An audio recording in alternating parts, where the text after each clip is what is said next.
Hey, how's it going, YouTube? How y'all doing today?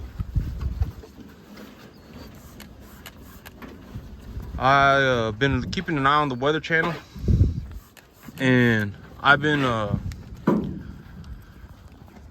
keeping an eye on the Weather Channel to see when am I going to get this backfield planted. And right now it looks like I'll be getting this backfield planted next week. So I'll be plowing this field up next week and getting it drilled next week with pearl millet, with a brown mid-rib pearl millet as a summer forage for these animals. And so that's gonna be happening about next week, keeping the flies off of these animals as best as I can. And so I've been getting the plow heads put on my plow, but the plow heads are so they're so old and they're so rusted on there that I can't get the bolts off of them. So I'm having to cut them with an angle grinder. And I got 3 more plow heads that I got to get off the plow, and then I'm gonna put new plow. I'm gonna put some plow sweeps on it. I'm gonna put some sweep plows on it, or some sweep plow heads on it, and then I'll get this field ready to go. And that front field is ready to go too. That sorghum Sudan grass is growing in the front. It's growing and it's growing. I'll be ready to cut it about next week is what it's looking like. The sorghum Sudan grass, I think I got it figured out. The reason it looked like it was growing so fast was because plants, when they're grown in the like when it's real cloudy outside, right, and the plants are growing, their metabolic activity will be different than when they are growing when it's real sunny outside. Some plants, they actually can't even handle full-blown sunlight. And so I think that what was happening was that the sorghum Sudan grass was looking like it was growing real fast because it was growing in the shade. It was real rainy, it was real cloudy, and so it looked like it was growing real fast, but it wasn't actually putting on much biomass. And then when the sunlight hit, when it got real hot and when it got warm outside and it got real sunny, I think that the plants, it looked like they growing slower, but they're just putting on more biomass because they're not just going straight up into the air. Like I guess a good way to look at this would be like if I started a bunch of seeds indoors and they were just kind of left on a countertop, the seeds would the little plants would kind of get real lanky. They would get real lanky and real tall, but they wouldn't look real good. And it would get like that because the plants are looking for sunlight, so they're sticking up straight into the air. And I think that's what was happening with the sorghum Sudan grass, because the sorghum Sudan grass is showing signs of being very healthy, and it looks good, but it ain't growing vertically real fast anymore. And I think that's why. And it's because it just got real sunny outside, and so it's growing. It ain't growing straight up into the air anymore, like it's growing in the shade. And so here pretty soon these animals they'll be going to market, and I'll be planting a brown mid-rib a brown mid-rib pearl millet in the backfield for them.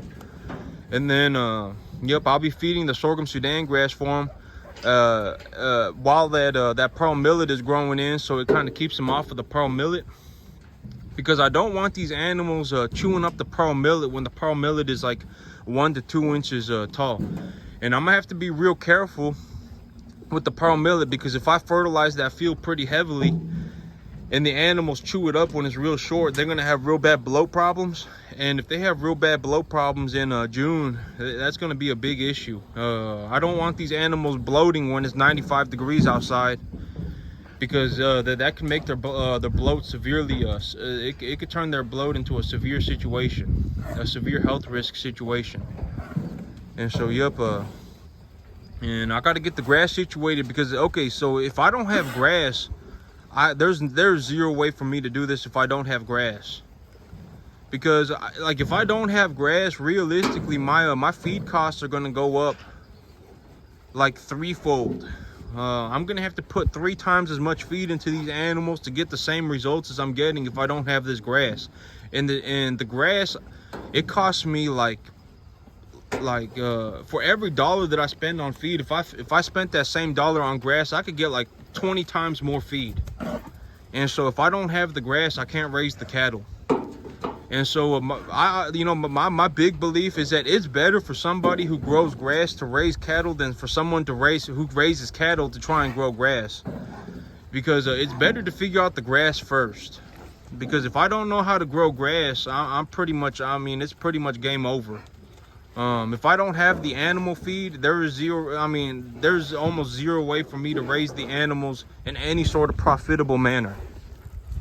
And so I need to have the grass situated. That's my major priority, is to get the grass situated. And I'm gonna get the grass situated about next week is what it's looking like. And then these animals, I'm gonna be feeding heifers this year is what it looks like. I keep an eye on the markets just here around here locally, and the spread on the heifers is real good. People paying like I think that the best in terms of making the most money right now for a stocker cattle kind of situation is that to feed a heifer a 3 to a 3.5 weight heifer, feed them up to a 6.5, 7 weight. And then I think that's where the money is right now, and it's good money too. Cattle prices are high, and so I was kind of taking a look around, and I was like, you know what,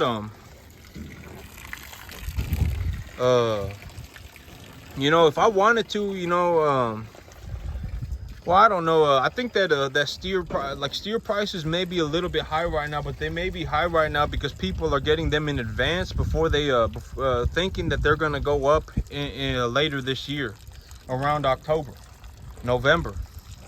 And so steer prices may look expensive right now, but they may actually be cheap come October or November. So if I can pick up a good lot of steers, I'd be willing to pick up a good lot of steers, but I ain't willing to pay $3 for a set of steers. $3 is just so much. Why would I pay $3 for a set of steers when I can buy a set of heifers for $2.10, $2.15, $2.20? I would rather just save the 80 cents a pound. And then I've been taking a look at the markets, and these heifers are going like $2.10 a pound up to they're going from at a 3 weight. The average market for a heifer, a number 1 heifer, is going anywhere from $2.10 to $2.30. And it's when they're at 7 weight, when they're at 6.5 weight, that $2.10, $2.30 is it's like 2 to $2.10. So the spread on these heifers is like 10, 20, 30 cents, and that's it. And so I think right now the name of the game is to feed heifers, and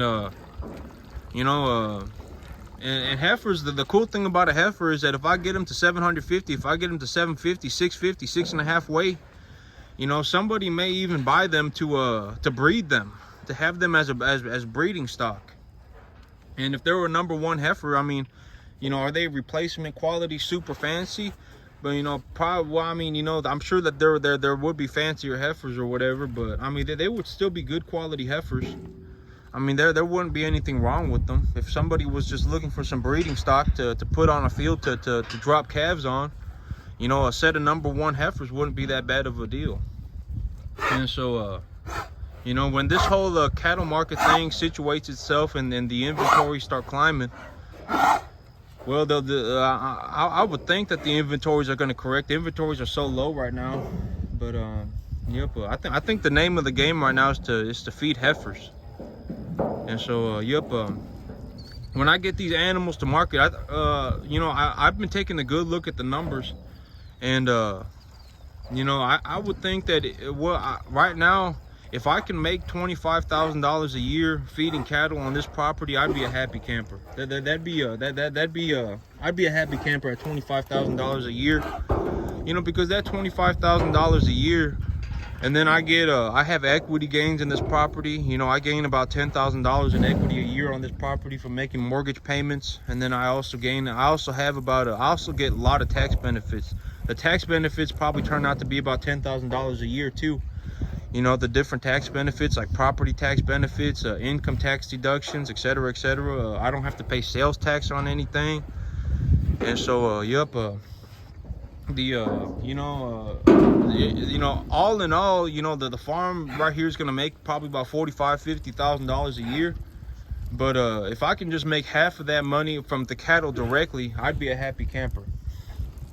And so I think I'm gonna make about $25,000 a year on these cattle, and then I'm also gonna make money on my tax benefits, and I'm also gonna make money on my on the equity on my property. And so if I can make $25,000 of cash flow on this field this year, I would take the $2,000 a month and I'd go and buy myself 100 acres. Because 100 acres, 75 to 100 acres on a 30-year mortgage right now with current interest rates from the USDA is about $2,400 a month. And so I'd go and I would buy I would buy myself a big old piece of land if I can make $2,000. Because if I know I can make $2,000 a month raising cattle, there ain't, $2,000 a month is great, and it would be great to have. But it ain't gonna make or break my life, right? I mean, if I invested $2,000, if I invested the money into whatever, into an ETF or whatever, and for the rest of my life, yeah, sure, that would be pretty good, and I could just sit on this farm for the rest of my life, and probably be a millionaire by the time I turn 50. But but I'd rather just buy. I would rather buy a piece of land. Me personally, for most people, buying a piece of land is not a good idea. Okay, there is not such thing as a good investment for everybody, because some people, like if I gave them 10 acres and I said this is $500 a month and I let them have it, and then I gave them $500 to plant the whole thing. Most people, if I gave them $1,000 in 1 month on 10 acres, they wouldn't be able to do jack squat. Most of them would go bankrupt. Most of them would just lose the money. And so, there isn't such thing as a good investment for everybody. I've been doing this for a long time, and so, I've been doing this for over 10 years, probably close to 12 years. And so that's the reason that I get the results that I get. I don't get the results that I get because this is easy. I get the results that I get because I've been doing this for a long time, and I figured a lot of stuff out. And so, it is what it is. I mean, when I look at somebody and they go, oh my God, they want to change the rules of the game. That's their big mindset. They want to change the rules. They want to say, oh, I'm the person who should succeed. Nobody else matters. I'm important, and I should be the one who succeeds. And that they're trying to change the rules of the game. And I say, don't try and change the rules of the game. Just play the game, and be good at the game. That's how I see it. Because there was a man back in the day. I remember I read a book on a guy, a short thing on a guy named Laszlo Pogar back in the day, and his whole big thing was that he was gonna figure out what made a genius a genius. And so he had 3 daughters. He had 3 daughters, and he said, you know what? If I can turn all 3 of my daughters into a grandmaster chess champion, I'm going to have considered my genius theory as correct. And his genius theory was that a genius is made, is not born.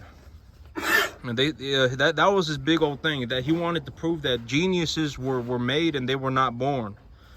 And so he took his 3 daughters and he made them all into grandmaster chess champions, which is considered an act of genius. To be real that good at chess, where you're internationally recognized as a grandmaster, it would be considered genius level intelligence. And he turned all 3 of his daughters into geniuses.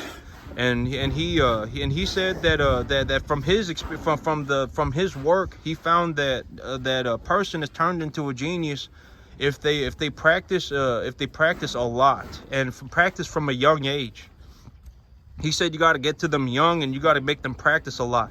And he didn't make them do anything. His daughters actually enjoyed when asked, they very, very, very much enjoyed their lives, and they lived good lives, and they were happy and everything. So it's not like he forced them to play chess.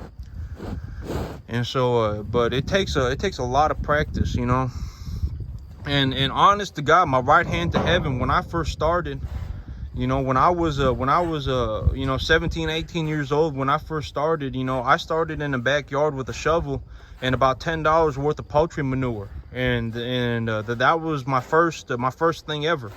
And then I had one light indoors, like a $25, $50 light that I started seeds in indoors, and that was where I started. And you know,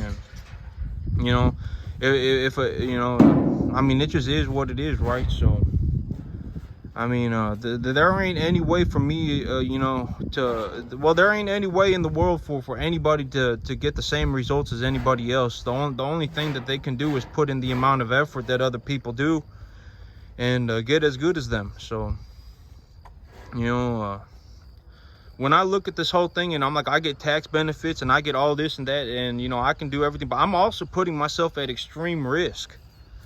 You know, a lot of people, if I gave them $60,000 and I said, you know, this $60,000, you got to pay $200 a month for 20 years to borrow 60 grand, and they went and bought $60,000 worth of cattle, most of them would lose their money.